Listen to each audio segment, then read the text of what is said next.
سو card آئینی ترمیم جس کے خلاف ہم نے یہاں پروٹیسٹ کیا فار دی ٹائم بینگ تو ٹل گئی ہے، اور امید ہے کہ یہ 25 تاریخ تک ٹلی رہے گی۔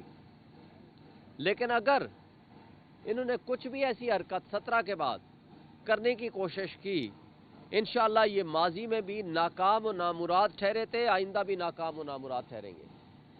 میں قوم کو بتانا چاہتا ہوں کہ اس وقت پرویز مشرف کے جانے کے بعد، اس کے ماشاء اللہ لگانے کے خاتمے کے بعد، جب سپریم کورٹ نے ایک چیز طے کر دی ہے کہ جناب اب ماشاء اللہ جو لگائے گا، جو کانسٹیٹیوشن کو ایبروگیٹ کرے گا، اس کو سزائے موت ہوگی۔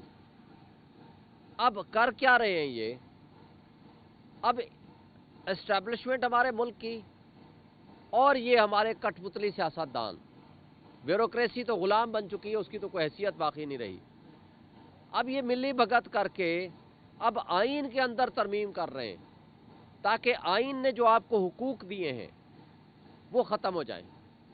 یعنی جس کو اٹھا کے لے جائیں، آج بھی آپ اس کا کچھ نہیں بگاڑ سکتے ان کا، لیکن کل جب آپ کے آئین کے اندر دیے ہوئے حقوق ہی ختم ہو جائیں گے تو مجھے بتائیں بنانا ریپبلک کس کو کہتے ہیں؟ یہ ظلم اور زیادتی قانون کی طرف سے جائز ہو جائے گی۔ یعنی آپ نیشنل سیکیورٹی کا نام لے دیں اور بندے کو اٹھا کے لے جائیں، اس کو غائب کر دیں، اس کی لاش پھینک دیں، آپ ہائی کورٹ میں نہیں جا سکیں گے جو مسودہ آج تک آ چکا ہے۔ پھر سپریم کورٹ کو تقریباً ختم کر دیں، اس کو سیشن جج کا لیول کا دے دیں کہ کسی کی ضمانت لینی ہے، کسی کو جیل بھیجنا ہے، کسی کو رکھنا ہے، کسی کا سول سوٹ ہے، اس کا فیصلہ کر دیں۔ سپریم کورٹ کے پاس جو انصاف دینے کا اس وقت نظام ہے، ان سے وہ پاور چھین لی جائے، اور آئینی عدالت کے ذریعے اپنے من پسند جج کو، جس کو شہباز شریف چاہے گا اور آصف علی زرداری چاہے گا، وہ آپ کے ججز بن جائیں گے اور وہ فیصلے کریں گے کہ کس کو حق حکمرانی ملنا چاہیے، آئین کے تحت کس کے حقوق ملنے ہیں، کس کو نہیں ملنے ہیں، اور پورا آرٹیکل 199 میں تبدیل ہو جائے گا، اور آئینی عدالت جو ہے وہ لفظ تو آئینی ہوگا لیکن ایکچولی وہ غیر آئینی عدالت ہوگی، اور سپریم کورٹ اس کے تابع ہو جائے گی۔ یہ اتنا بڑا ظلم ہونے جا رہا ہے کہ جس کا خمیازہ اگلی نسلیں بھگتیں گی۔ اس لیے میں پوری قوم سے اپیل کرتا ہوں، پوری سیاسی جمہوری سوچ رکھنے والے سیاستدانوں سے بھی اپیل کرتا ہوں کہ اس وقت جو قوم سے غداری کرے گا اس کا نام غداروں کی لسٹ میں نمبر 1 لکھا جائے گا۔ یہ انگریزوں کی غلامی اور اس وقت کالے انگریز کی غلامی میں کوئی فرق باقی نہیں رہے گا۔ اس سے تو وہ گورے انگریز بہتر ہوں گے کہ جو کم سے کم، ہم نے تو نہیں دیکھا ان کا زمانہ، کم سے کم ناانصافی کرتے وقت 10 دفعہ سوچتے ہوں گے۔ لیکن یہ کیسے لوگ ہیں کہ جو اپنے ہی عوام پہ، اپنے ہی قوم پہ، اپنے ہی لوگوں پہ ظلم کر کے اور ان کو غلام بنا کے خوشی محسوس کریں، یہ قابل افسوس بات ہے۔ اس لیے آج وقت ہے، آج عوام کے، قوم کا اٹھنے کا اور سوچنے کا وقت ہے، اپنے لیے، اپنے حقوق کے لیے، اپنے بچوں کے مستقبل کے لیے وہ سٹینڈ کریں۔ آج مجھے پتا چلا ہے، مجھے نہیں پتا تھا، کہ کل رات سے ہمارا سینئر وکیل عمران خان کا فوکل پرسن انتظار پنجوتا غائب ہے، مسنگ پرسن میں شامل ہو گیا ہے، مجھے ابھی بتایا گیا ہے۔ مجھے بتا دیں، اس نے کل توہین عدالت کی درخواست یہاں دائر کی تھی جو کہ آج صبح لگنی تھی، مجھے نہیں پتا لگ گئی ہوگی اور اس پہ کیا آرڈر پاس ہوا کہ جو عمران خان سے ملاقاتوں پہ پابندی لگا دی گئی ہے۔ لیکن سوال یہ پیدا ہوتا ہے کہ آپ ایک سینئر وکیل، فوکل پرسن عمران خان کا، اس کو کس نے اٹھایا اور اس کو اٹھا کر کے آپ کیا میسج دینا چاہ رہے ہیں؟ کیا پاکستان میں آئین اور قانون نام کی کوئی چیز باقی نہیں رہی؟ کیونکہ جمہوریت کا جنازہ تو ہم نے یہاں الیکشن کمیشن میں پڑھ لیا 8 فروری کو، 9 فروری کو، 8 کو تو لوگوں نے ہمیں 180 سے زائد سیٹیں جتوا دی۔ تو کیا اب ہم بنیادی انسانی حقوق کا بھی جنازہ پڑھ لیں؟ یہ قابل افسوس بات ہے۔ اور آج تو وہ پوزیشن ہے کہ ہمارے حقوق کم سے کم آئین کے اندر تو لکھے ہوئے ہیں، لیکن اگر یہ ترمیم کرنے میں کامیاب ہو جاتے ہیں تو پھر وہ یعنی وہ جو آئین کے تحت ہم حقوق کا اس وقت مطالبہ کر رہے ہیں وہ بھی ہم کرنے کے قابل نہیں رہیں گے۔ اور بڑی سوال جواب ہوئے کہ جناب اسلام آباد میں ہم آئے تو کیا کر لیا۔ ایک سوال یہ ہوتا ہے کہ ہم کرنے کیا آئے تھے، اس کی 3-4 وجوہات ہیں جس کے لیے ہم آئے تھے۔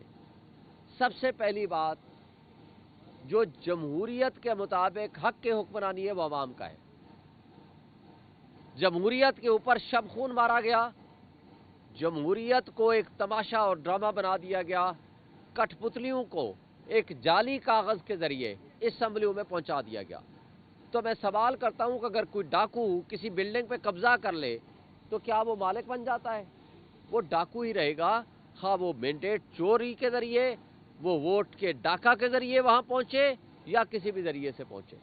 تو لہٰذا ایسے پارلیمنٹیرین جو ڈاکہ زنی کے ذریعے، مینڈیٹ چوری کے ذریعے وہاں پہنچے ہیں، ان کا سٹیٹس ڈاکو کا تو ہے، ان کا سٹیٹس کسی صورت پارلیمنٹیرین کا نہیں ہے۔ لہٰذا ایسے انلیجٹیمیٹ اسمبلی سے آپ ایسی آئینی ترامیم نہیں کرا سکتے۔ نمبر 2، اس وقت مخصوص نشستوں کا فیصلہ آ چکا ہے، لیکن اس فیصلے کے باوجود الیکشن کمیشن نے عمل درآمد نہیں کیا، تو نیشنل اسمبلی انکمپلیٹ ہے۔ جو انکمپلیٹ اسمبلی ہے اس سے آپ کیسے آئینی ترامیم کرا سکتے ہیں؟ نمبر 3، سینٹ کا الیکشن کے پی کا ابھی تک نہیں ہوا، لہٰذا ایک فیڈرل یونٹ جو کہ فیڈریشن کی علامت ہوتا ہے وہ آپ کا انکمپلیٹ ہے۔ تو جب سینٹ انکمپلیٹ ہے تو آپ کیسے آئینی ترامیم کر سکتے ہیں؟ اور پھر آپ نے آئین اور قانون کی پاسداری کی بجائے آئین اور قانون کو پاؤں تلے روند ڈالا ہے، لہذا اس کی بحالی کے لیے ہم آئے ہیں۔ نمبر 3، جو ہم آئے ہیں یہاں، ہم ان نظام انصاف کو درست کرنے اور اس کو بچانے کے لیے آئے ہیں۔ اس وقت سب سے بڑا حملہ نظام انصاف پہ ہونے جا رہا ہے آئینی ترامیم کے ذریعے، اور اس کے لیے ہم نکلے ہیں اپنے لوگوں کے حقوق کے تحفظ کے لیے۔ ورنہ کیا ہوگا؟ یہ آئینی ترامیم اگر پاس ہو جاتی ہیں تو آپ میں سے جس صحافی کو، جس سول سوسائٹی کے بندے کو، جس شخص کو جو لا انفورسمنٹ ایجنسیز اٹھا کے لے جائیں گی، اس کا کوئی پرسان حال نہیں ہوگا۔ اس کو خواہ ملٹری ٹرائل کے ذریعے یا کسی اور ذریعے سے اس کو کال کوٹڑی میں پھینک دیں گے۔ جب ان کا دل کرے گا چھوڑیں گے، جب دل کرے گا نہیں کرے گا تو ساری زندگی ان کو اس کال کوٹڑی میں گزارنی پڑے گی، اور جس کو چاہیں گے ایگزیکیوٹ کر لیں، اس کو سزائے موت دے دیں۔ یہ وہ کرنے جا رہے ہیں یہ کٹھ پتلی لوگ، صرف اقتدار کی خاطر۔ اور افسوس سے کہنا پڑتا ہے کہ جس چیف جسٹس قاضی فائز عیسیٰ صاحب کو اس سپریم کورٹ نے اتنی عزت دی، اتنی بڑی پوزیشن پہ بٹھایا، آج وہ سپریم کورٹ کو بے عزت اور بے توقیر کرنا چاہ رہے ہیں۔ آج وہ سپریم کورٹ کی پاورز کو ختم کرنے جا رہے ہیں۔ ایکچولی سپریم کورٹ کو ابالش کرنے کے لیے ان کے ہاتھ مضبوط کر رہے ہیں۔ یہ ہمیں افسوس رہے گا ساری زندگی، اور یہ داغ ان کے ساتھ جائے گا۔ اقتدار ابھی ان کا 2 ہفتے کا رہ گیا ہے، اختیار ان کا بطور چیف جسٹس، اور اللہ کرے وہ چلے جائیں گھر، لیکن یہ جو انہوں نے ناانصافی پہ کے فیصلے کیے ہیں، یا ایون آج بھی ناانصافی کی بنیادیں قائم کر رہے ہیں، یہ ساری زندگی ان کا پیچھا کرے گا۔